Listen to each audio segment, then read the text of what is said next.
안녕하세요. 2020년 5월 23일 토요일 지분경매로 토지개발업자 되기 저자 조홍소입니다.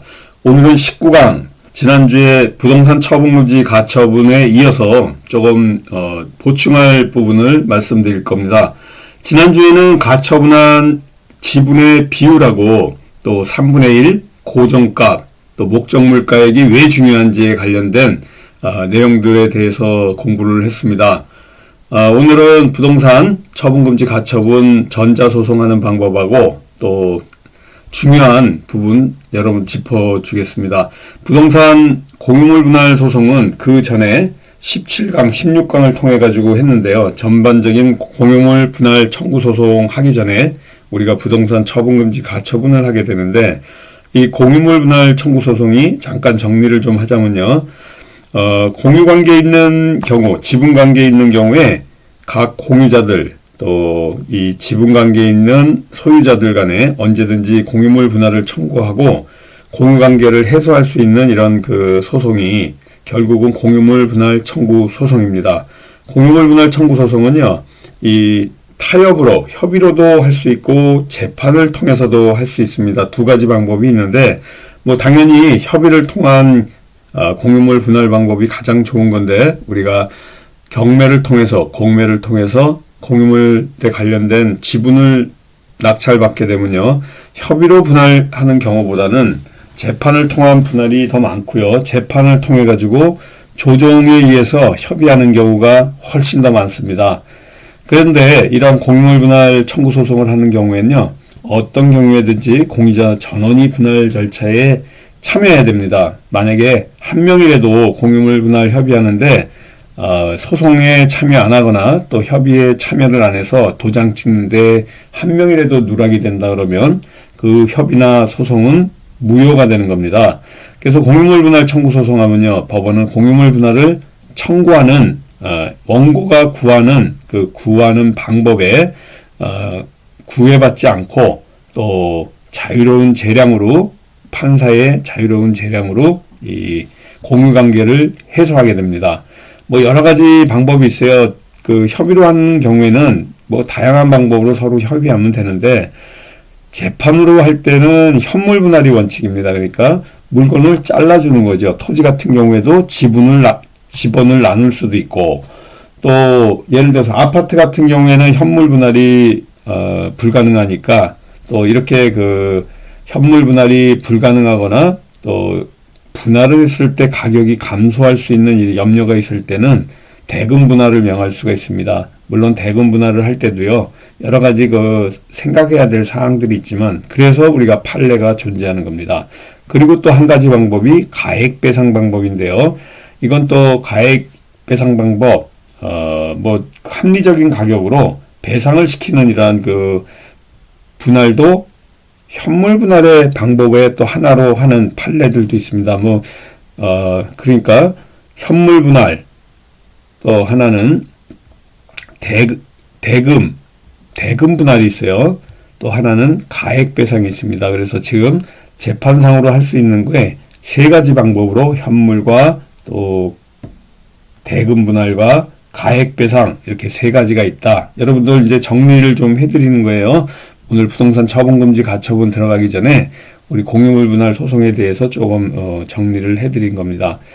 그리고 공유물 분할 소송하기 전에 이 바로 피보정 권리 우리가 부동산 처분금지 가처분을 할 때 피보정 권리가 굉장히 중요하고 조금 이따 전자소송하면서 피보정 권리 하는 부분 제가 좀 짚어드릴 건데요.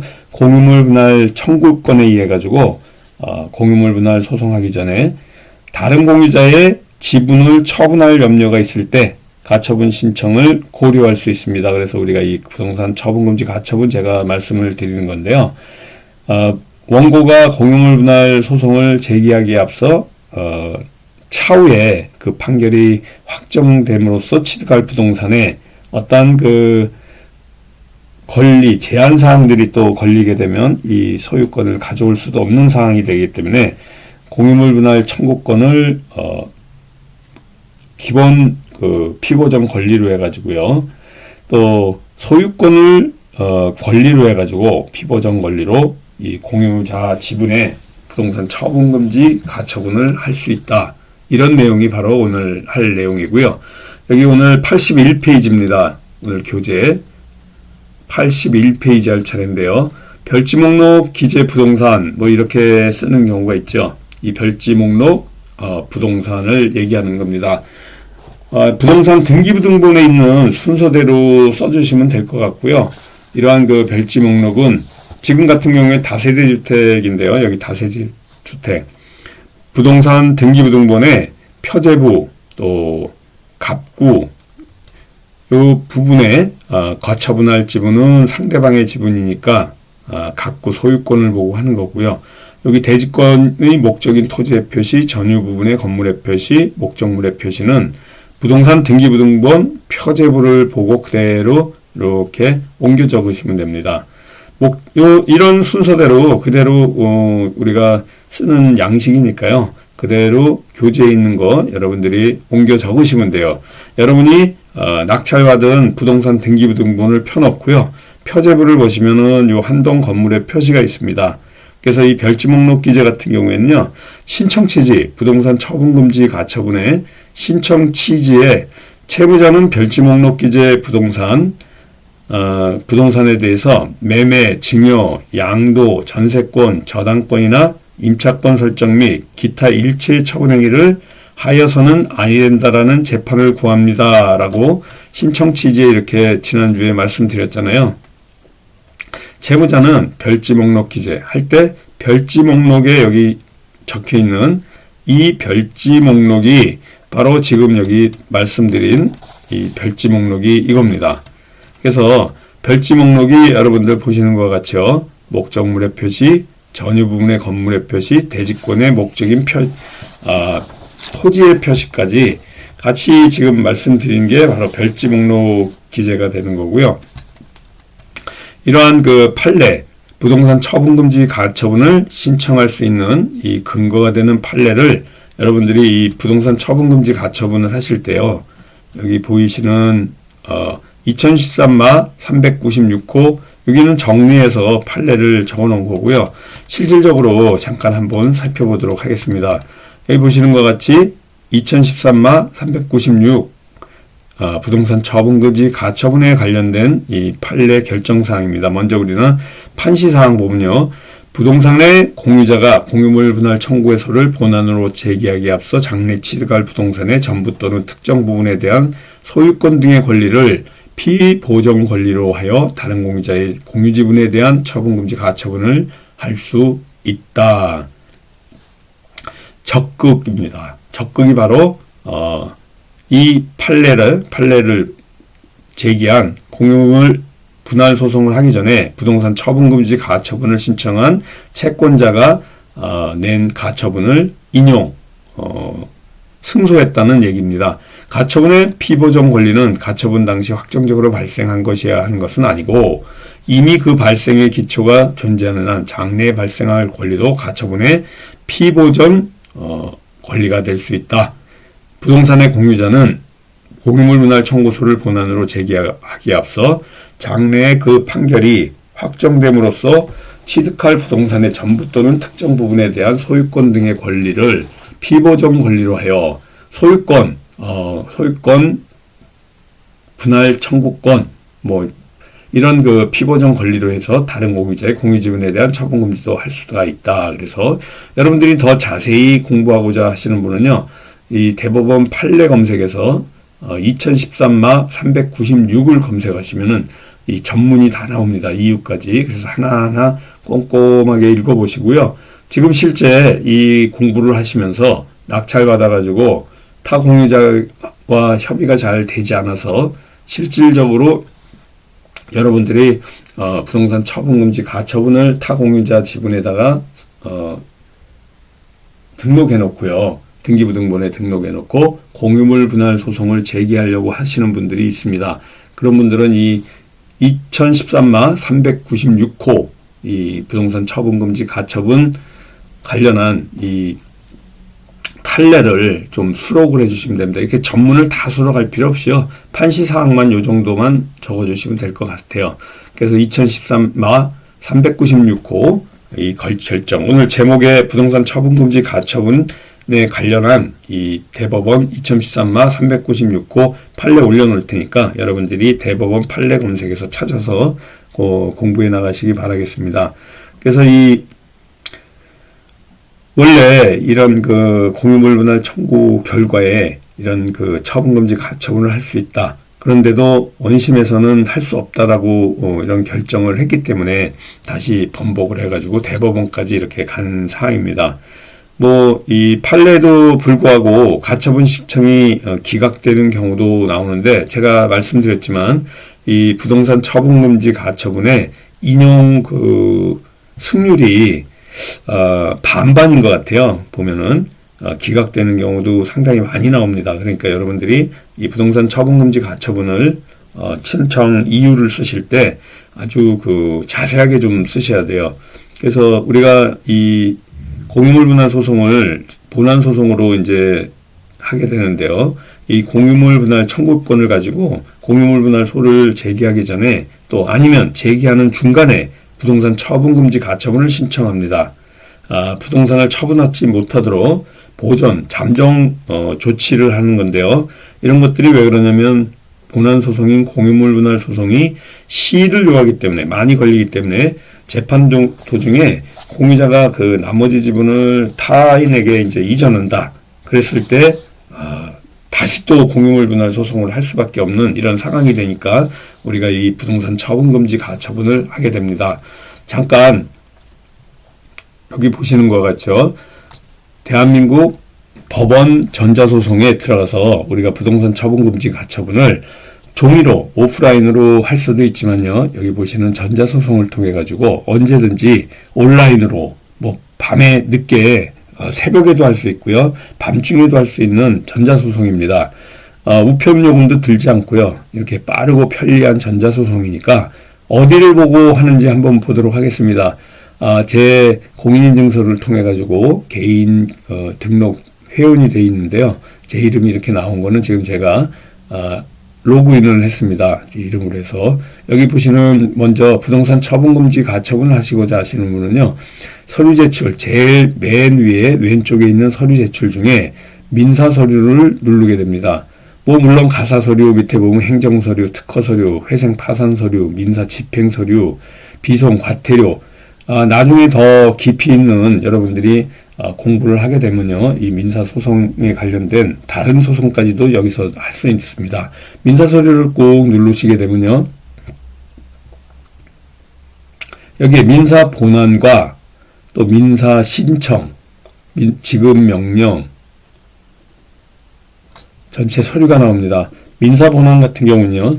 소장이 바로 공유물 분할 청구 소송을 하는 부분입니다. 이걸 누르게 되면 공유물 분할 소송으로 가는데 오늘은 우리가 부동산 처분금지 가처분이니까 그 부분만을 좀 하겠습니다. 이 소장을 제출하고 나면요. 상대로부터 답변서가 오게 됩니다. 여러분이 혹시 소를 제기당한다 그랬을 때 답변할 때는 이걸 눌러서 하시는 거고요. 준비서류는 답변서 이후에 여러분이 또 하시는 거예요. 나중에 또 필요하시면요. 청구 취지 및 원인 변경 신청할 수 있고요. 보정서를 또 제출할 수 있고 서로 협의가 되면 소를 취하할 수 있고 상대방 주소가 정확치가 않을 때 주소 보정 신청을 할 수 있습니다. 또 기일을 이 재판 날짜가 여러분이 바꾸고자 하시면은 이런 기일 변경 신청을 할 수 있고요. 1심에서 만약에 지게 되면 이런 항소장을 통해서 본안은 항소죠. 또 항고는 신청 사건인 경우에 하는 겁니다. 그래서 이 소 제기에 관련된 주장 서명과 많은 서류들이 있으니까요.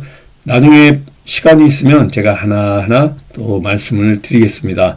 이와 관련해서 공부할 내용이 굉장히 많아요. 시간 날 때마다 제가 요번에 또 책이 하나 더 나옵니다. 우리 실전 사례에 관한 지분경매 실전 사례에 대한 책이 6월 중에 나올 건데요.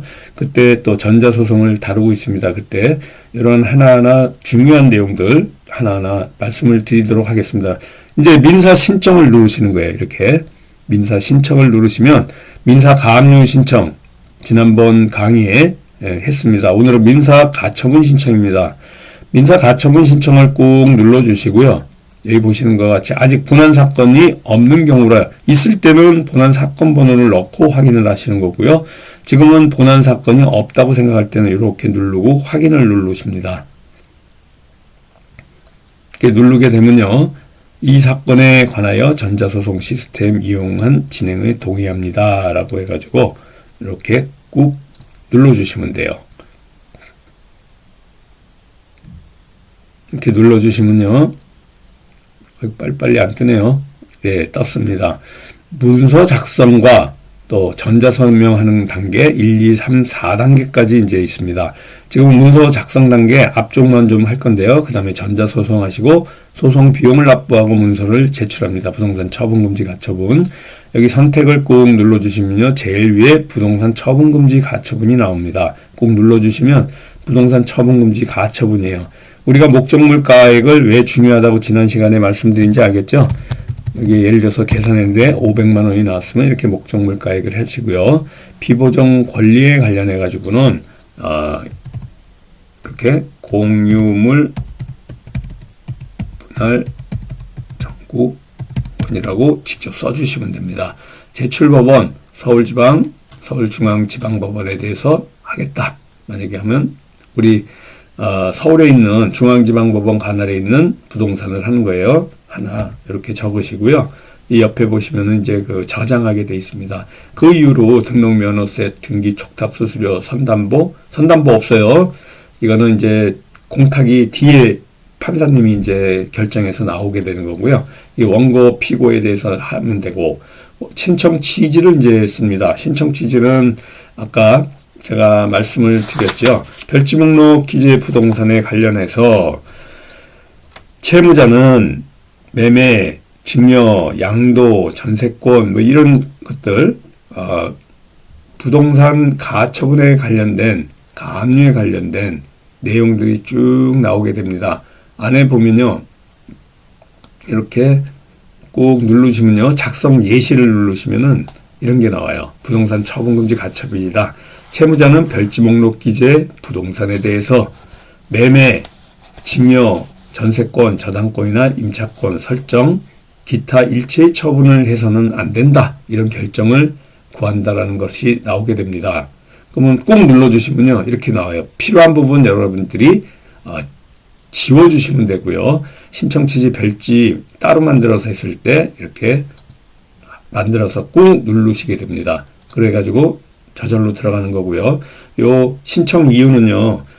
우리 이 교재에 있는 내용을 하나하나 여러분들이 워드를 쳐가지고 집어넣게 됩니다. 오늘 여기까지 일단 공부하고요. 많은 부분을 했습니다. 자, 이제 우리 밴드 잠깐 보면서 정리해 나가도록 하겠습니다. 밴드에 가입하고자 하시는 분요. 지분경매라고 밴드 전체 검색란에서 찾아가지고 실명으로 들어오시면 되고요. 다음 주 5월 26일이 아주 중요한 날이에요. 우리 바로 지분경매 소송과 협상기술에 관련한 1일 특강이 있습니다. 5월 26일 화요일 날 4시 반부터 7시 반까지 3시간 동안 있고요. 그동안 우리 코로나 감염증, 코로나 바이러스 때문에 그동안 특강을 미뤄왔습니다. 그런데 5월 26일 내일 모레는 특강이 있습니다. 여기 등록하시고자 하시는 분요. 5만 원입니다. 공무기 사무총장님 통해 가지고요. 여러분들이 문의해 보시고 010-3033-9074 서울교대역 13번 출구에 교육 장소가 있으니까 여러분들 교육 내용은 이 같은 교육 내용을 통해 가지고 공부해 나갑니다. 또 매주 수요일 날 지금 정상적으로 실전반 강의가 있습니다. 수시로 등록 가능하고요. 이 실전반은 다음 주 수요일 날 5월 27일 날 정상적으로 강의가 있습니다. 매주 수요일 날 7시부터 9시까지 1일 2시간씩 매주 6개월간 수강을 하실 수 있고요. 이 교육비가 300만 원입니다. 홍범기 사무총장님 010-3033-9074 교육장소가 동일합니다. 교대역 13번 출구에 있는 강의실에서 있고요. 지분경매에 관련된 이러한 그 노하우 가장 중요한 게 좋은 남들이 많은 그 경쟁률이 없는 지분 물건 아주 특수 물건 중에 특수 물건을 손쉽게 해결할 수 있는 방법에 대해서 알려드립니다. 이 가압류 가처분하는 소송하는 노하우는 당연하고요. 협상하는 그 기술도 알려드리고요. 나홀로 소송할 수 있도록 완전히 전문가로 태어날 수 있도록 알려줍니다. 그리고 소송을 수행하는 데 있어서 많은 그 노하우를 옆에서 도와주고 있고요. 물건을 갖다가 검색해서 정말 좋은 물건을 여러분들이 낙찰받을 수 있도록 도와드리는 이러한 그 실전반 시간이니까 여러분들 많은 문의 바라겠습니다. 자, 오늘도 즐겁고 건강하고 행복한 주말 보내시고요. 다음 주에 우리 또 이식강에서 만나 뵙도록 하겠습니다. 감사합니다. 안녕히 계세요.